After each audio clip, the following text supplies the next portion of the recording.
প্রায় 2-3 মাস থেকে রেগা শ্রমিকদের কাজের পেমেন্ট হচ্ছে না। রেগার আইনে শ্রমিকের 100 দিনের কাজের গ্যারান্টি থাকা সত্ত্বেও কি অদৃশ্য কারণে শ্রমিকদের কাজ দেওয়া হচ্ছে না?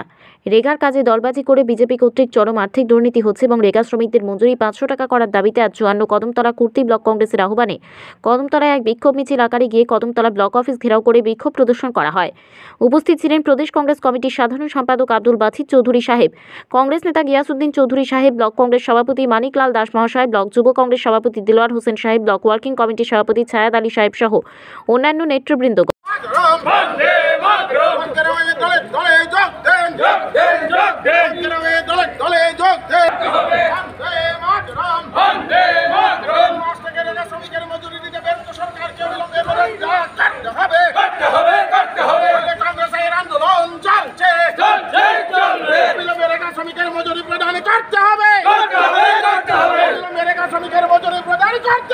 আলোচনা হয়েছে বিডিও সাহেবের কথা থেকে। বিডিও সাহেব যদিও কথাটা ঘুরিয়ে বলেছেন, স্পষ্ট বলেননি, তারপরে আমরা কথা বুঝতে পেরেছি বিডিও সাহেবের কথা থেকে সারা রাজ্যে রেগা একটা বিরাট ঘোটালা হয়েছে।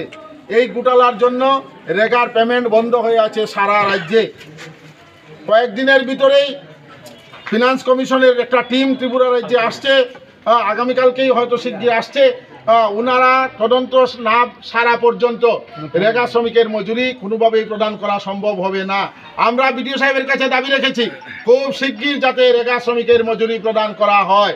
বিডিও সাহেব আমাদেরকে আশ্বস্ত করেছেন যে খুব যত তাড়াতাড়ি সম্ভব আমরা রেগা শ্রমিকের মজুরি প্রদান করব। এই প্রতিশ্রুতি পাওয়ার পর আমরা বিডিও সাহেবের অফিস যে আমরা ঘেরাও করেছিলাম, আমরা সেই ঘেরাও প্রত্যাহার করে নিলাম। জয় হিন্দ, বন্দে মাতরম।